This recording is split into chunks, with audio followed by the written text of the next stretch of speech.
The black girl they ignored became the center of attention. When her billionaire father appeared, I was clutching my invitation so tightly the edges cut into my palm when the words hit me like a brick to the chest. "You're not on the list." For a moment I thought I had misheard. The lobby of the Crestview Grand glittered with chandeliers, the air thick with the scent of polished marble and expensive perfume. Women in sequined gowns floated past like they belonged to another world. Men in tailored suits clasped hands over deals worth more than I could imagine. And there I stood, heart pounding, heat rushing to my face, as if I were nothing but an intruder. I had spent weeks preparing for this night. Every detail mattered: my dress, the understated black silk that whispered elegance without arrogance, my carefully chosen pearls that once belonged to my grandmother, the presentation files tucked into my bag in case I was asked to showcase my work. This gala was not just another social event. It was the kind of gathering where careers were launched, where networks formed that could open doors shut tight for years. I had earned this. Every ounce of my being knew I had earned it. Yet here I was, under the bright lights of the hotel's grand foyer, being told I didn't belong. Mr. Whitaker, the manager with slicked-back silver hair and a voice as polished as the marble beneath our feet, looked at me with the same expression I had seen too many times before, a mixture of doubt and disdain. "Miss, I'm afraid you'll need to step aside," he said, gesturing toward a corner as though I were a misplaced coat rack. His tone was polite, but his eyes carried a message that cut deeper than words. "People like you don't belong here." My throat tightened, but I forced my voice to remain steady. "There must be a mistake. My name is on that list. I RSVP'd weeks ago." I extended the embossed card that had arrived at my office, proof that this night was supposed to be mine. He barely glanced at it before shaking his head. "Invitations can be forged, Miss Morgan. I'll have security verify." That was when I noticed the stares. A couple paused mid-conversation, eyes darting toward me. A woman clutched her husband's arm and whispered something that made him smirk.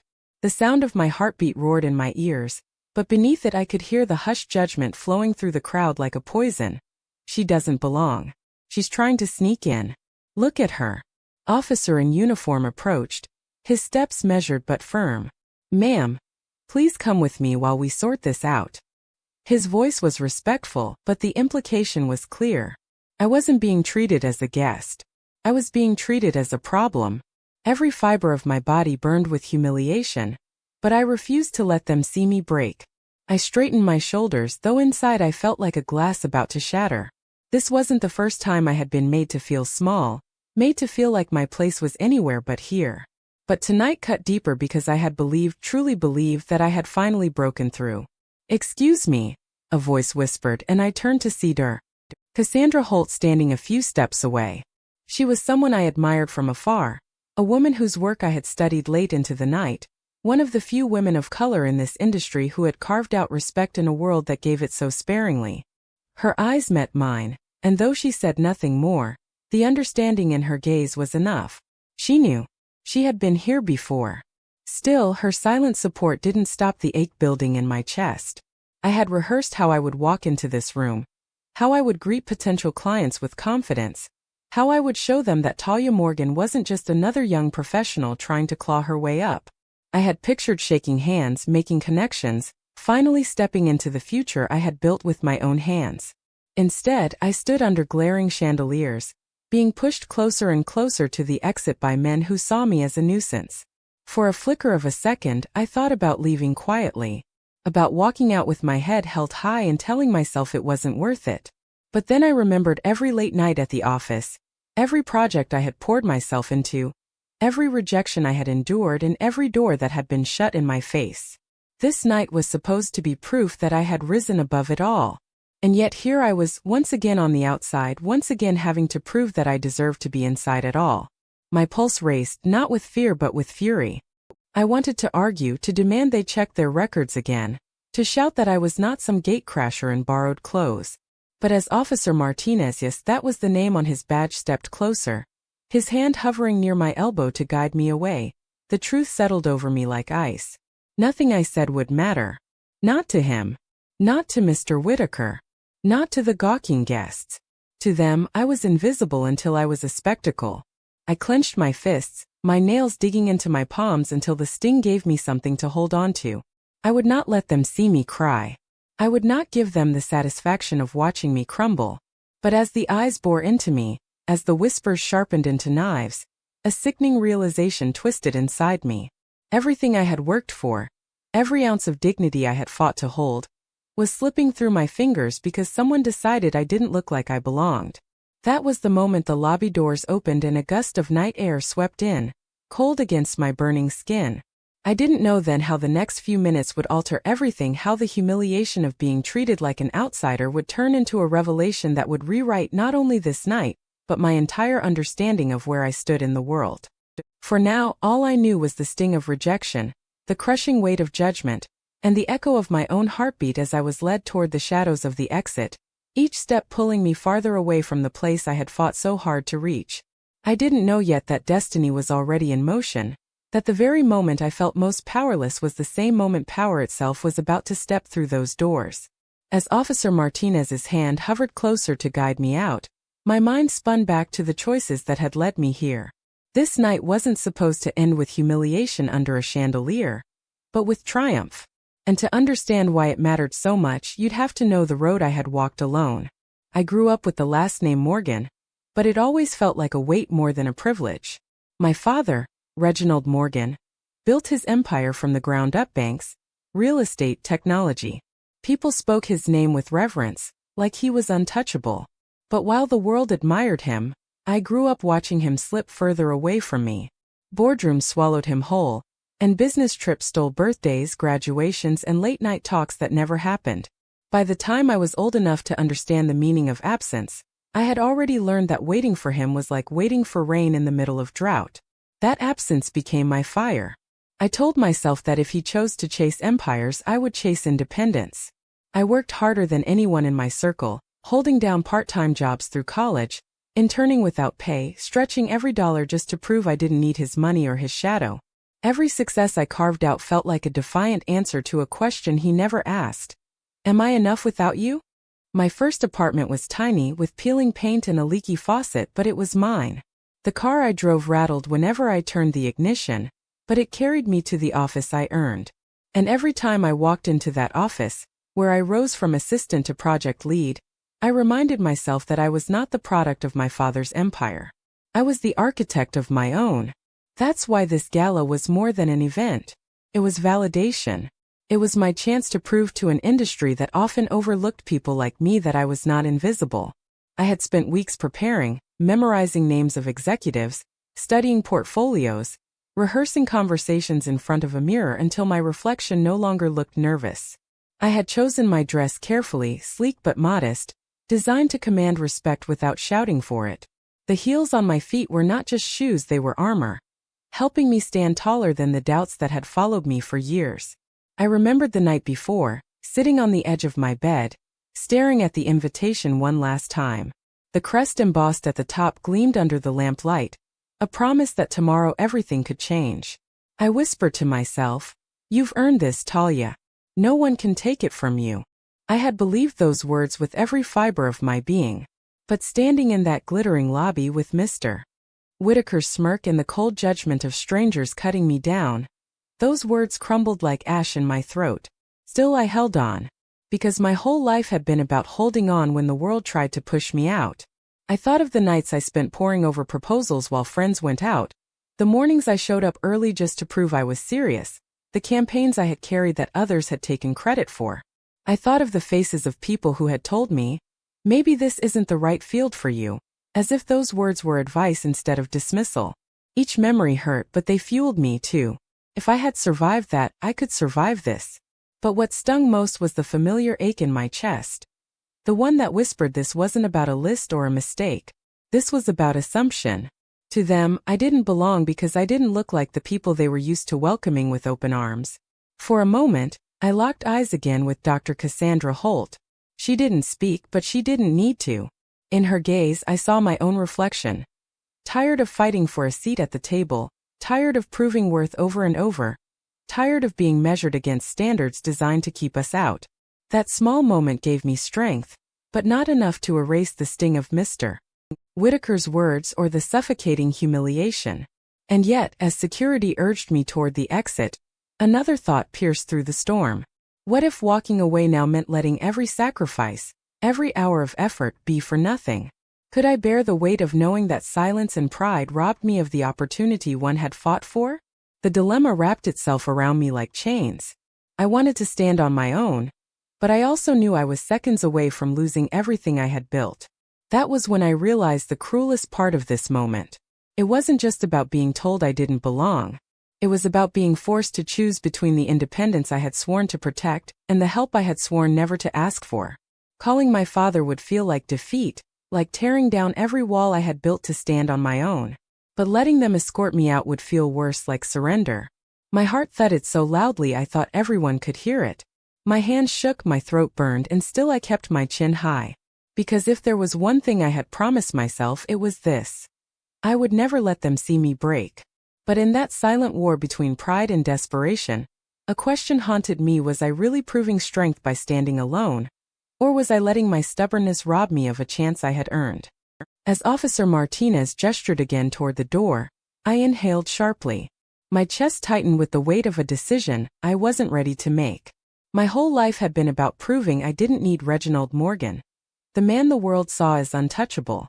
But in that moment, with my dignity fraying and my career slipping through my hands, I knew the next choice I made could change everything. And so, with trembling fingers and a heart torn in two, I reached for my phone. The phone felt heavier than it should have, as though the weight of every year of silence, every argument never had, every word unsaid between my father and me had settled into that small device.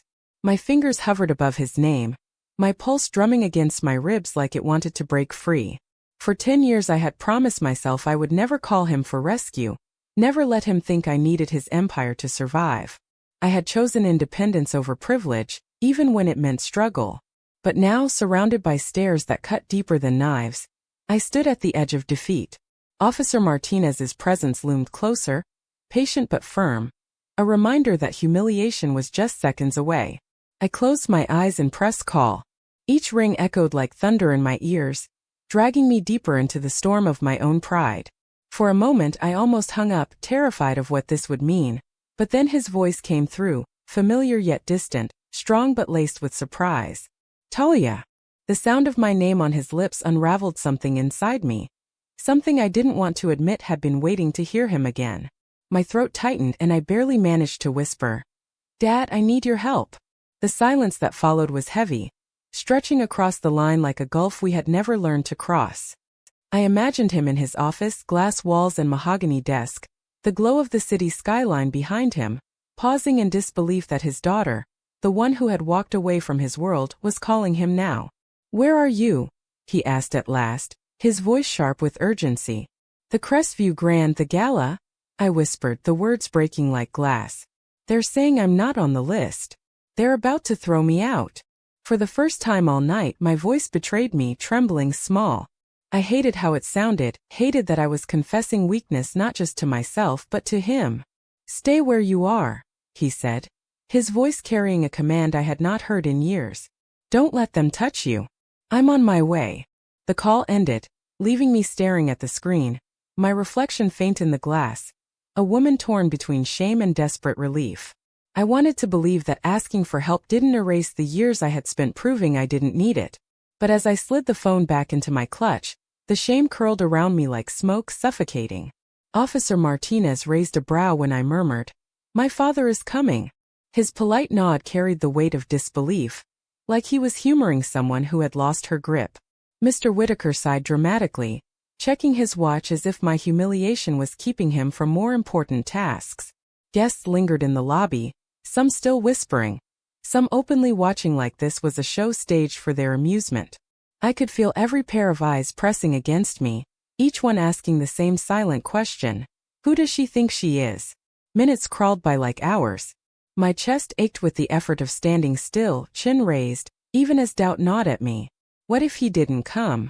What if this was the moment I realized that calling him had been a mistake, that I was still the girl waiting at a window for a father who never arrived? Each tick of the clock tightened the knot in my stomach, until I thought I would unravel completely. But then something shifted. A soft voice broke through the whispers. Dr. Cassandra Holt stepped forward, her eyes steady, her presence like an anchor. You don't need to shrink, she murmured, her tone low enough for only me to hear. You've already earned your place here. Her words didn't erase the sting of humiliation, but they gave me a thread to hold on to.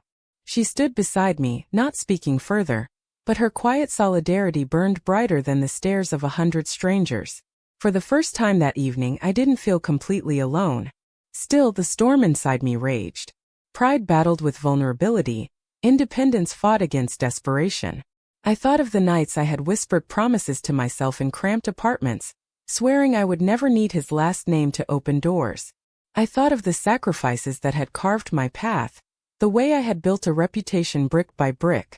And now, in this shining lobby, I felt that reputation cracking under the weight of assumption and prejudice.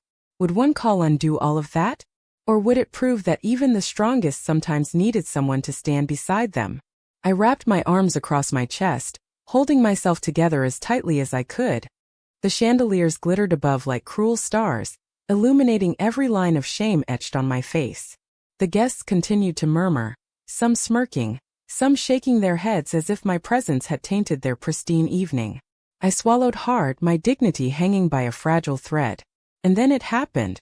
The distant growl of engines reached the lobby doors.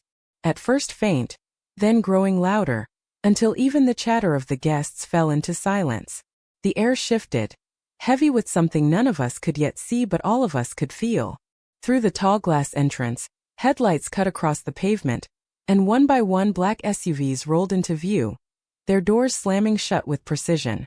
A hush fell over the room, sharp and expectant. My chest rose and fell in shallow breaths, my heart a drumbeat of fear and hope. This was it. This was the moment my choice would be laid bare. The moment my father would step back into my life not as a distant figure, but as the man who could shift the balance of an entire room. And as every eye turned to the doors, as Mr. Whitaker's face drained of color and Officer Martinez's hand slipped from his belt, I understood the truth. My breaking point had already passed. Now came the reckoning. The lobby seemed to hold its breath as the line of black SUVs came to a stop outside the glass doors. Engines rumbled low and steady, the kind of sound that made people instinctively step back, sensing power before it even revealed itself. I stood frozen in place, my palms slick, my pulse racing with the dread of what I had unleashed. For so long I had fought to be seen as more than Reginald Morgan's daughter, and yet here I was, moments away from the world, remembering exactly whose blood ran through my veins. The doors parted with a whoosh of cold night air, and then he appeared. Reginald Morgan didn't walk into a room, he consumed it. At 60, his frame was still tall and unyielding, his presence sharpened by decades of commanding boardrooms and bending markets to his will. His charcoal suit fit like armor, his silver tie gleamed beneath the chandeliers, and the lines carved into his face only deepened the aura of a man untouchable. Behind him flowed a tide of security and aides, their expressions stone, their movements deliberate. The crowd parted without a word, and suddenly all the whispers that had mocked me minutes ago had turned into reverent silence. My father's eyes swept the lobby like a searchlight, hard and unflinching until they found me. In that instant, his gaze softened, and I saw something rare, anger not at me, but for me. He strode forward with the kind of authority that made even Mr. Whitaker stumble backward. When he reached me, he placed a steadying hand on my shoulder, his touch heavy but reassuring. "Are you all right?" His voice was low, tight with fury he struggled to contain. I nodded, unable to trust my voice. My throat ached with unshed tears, but pride kept them from falling. He turned then, his focus locking on the cluster of faces that moments ago had tried to erase me. Mr. Whitaker's polished confidence had evaporated, his complexion pale, his lips twitching as though words had abandoned him. Officer Martinez shifted uneasily, no longer the firm authority he had been minutes earlier. "Gentlemen," my father said, his tone calm yet vibrating with power, "it seems there has been a misunderstanding about my daughter's invitation." Whitaker stumbled over his own apology, every syllable dripping with desperation. "Mr. Morgan, sir, there must have been an administrative error. We had no idea." His voice cracked under the weight of my father's stare. My father's smile held no warmth, only danger. "An administrative error? Is that what you call humiliating a professional woman in front of her peers? Is that what you call telling my daughter she doesn't belong?" The silence in the room deepened, thick as glass about to shatter. Then, with a deliberate pause, he delivered the blow no one saw coming. "This hotel," he said, gesturing around the grand lobby. "The Crestview Grand, along with half the properties hosting your precious summit, I own them." Gasps rippled through the crowd, sharp intakes of breath that filled the void where words failed. My own lips parted in shock. I had known he was powerful, but I had not known he held the very ground beneath our feet. My humiliation was not just an insult to me, it had been an insult to the man whose empire cast its shadow over all of them. Whitaker looked like he might faint. Ms. Langford, the assistant at the desk, shifted uncomfortably, her eyes darting anywhere but at us. My father's voice grew quieter, but the weight of it doubled. "When you told my daughter she wasn't on the list, you told the woman who earned her place through years of work, sleepless nights, and relentless dedication that she didn't matter. And when you dismissed her, you dismissed me, because I assure you, everything in this room exists in part because of her future, not in spite of it." The room seemed to fold in on itself. Heads bowed, eyes fell, and suddenly the people who had stared with contempt were shrinking into the marble floors. Cameras that had been raised to capture my disgrace lowered discreetly, as though ashamed of their eagerness to witness someone else's fall. I stood in the middle of it all, trembling, stunned not just by his words but by the force with which he said them. For years I had wanted his recognition, had longed for him to see me as more than his daughter, as someone worthy on her own. And in that moment, in front of a sea of strangers, he gave me more than recognition. He gave me validation. Then he did something I never expected. He turned toward me, his hand still firm on my shoulder, and spoke so the entire room could hear. "Talia, you didn't need my name to belong here. You've built a career people twice your age envy. Your intelligence, your determination, your vision, that's what earns you respect. Not me, not this building, not my money. You." His voice cracked just slightly on the last word, and it pierced through the armor I had built around myself. Tears brimmed at the corners of my eyes, hot and unrelenting, but this time they weren't from humiliation. They were from something else: pride, release, the sense of finally being seen. Applause broke out, hesitant at first, then swelling until the chandeliers rattled with the sound. People who had whispered against me minutes ago were now clapping, their faces flushed with embarrassment, their eyes darting anywhere but mine. But I didn't care about them anymore. All I could see was the man who had once been a stranger in my life, standing beside me as if he had never left. The air shifted again, but this time it was not thick with judgment. It was filled with awe, with recognition, with respect I had always deserved but had been denied until this moment. And as I looked around at the bowed heads and the humbled faces, I realized the power dynamic in the room had shifted forever. I had walked in invisible, but I was now the center of attention.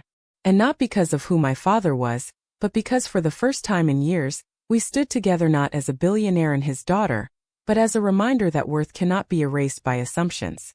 The applause still echoed in my ears long after it began to fade. For a moment I stood frozen, almost afraid to move, afraid that if I did, the fragile world I had stepped into would dissolve back into humiliation. But it didn't.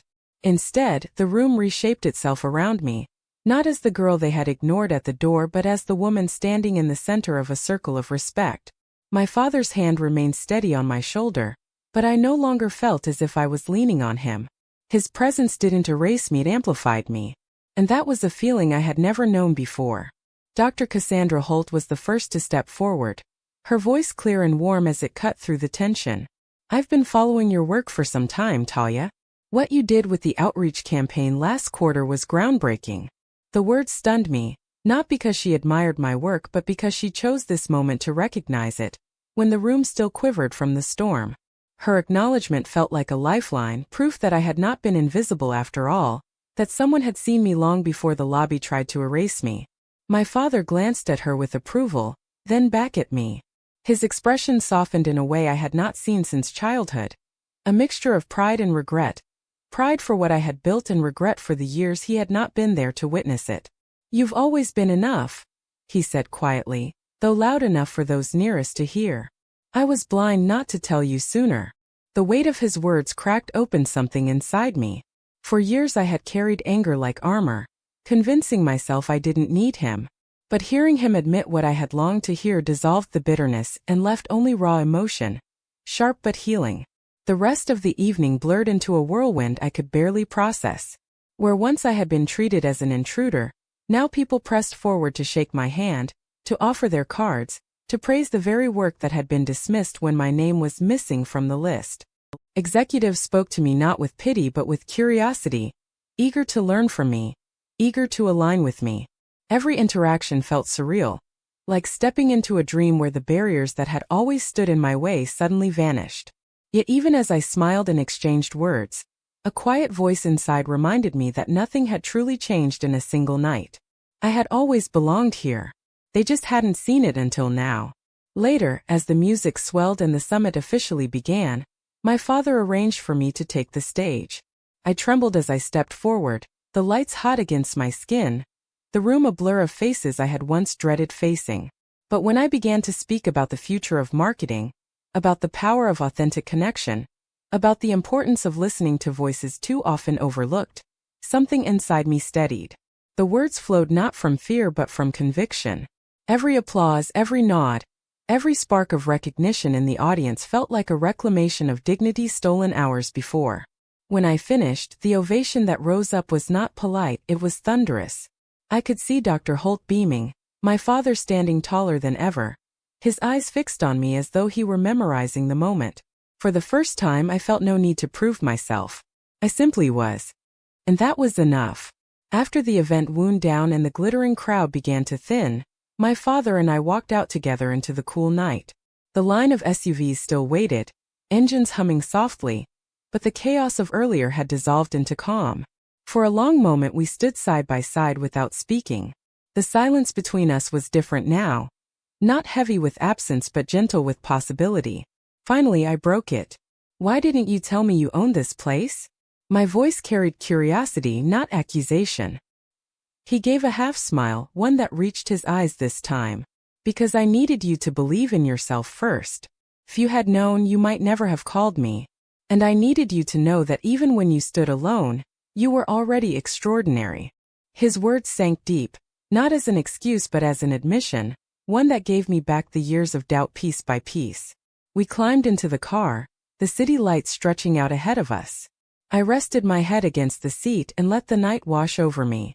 For so long I had questioned whether I belonged in rooms like that, whether my work, my voice, my presence was enough. Tonight, I finally understood that my worth had never depended on their approval or his power. I had always been enough, always belonged, even when they couldn't see it. As the convoy pulled away, I glanced at my father, then back at the city where my future waited. The humiliation of the evening no longer felt like a wound. It felt like a battle scar. Proof that even when the world tried to shut me out, I had walked through anyway. And though his arrival had changed everything, it was not his empire that defined me. It was the strength I had carried all along.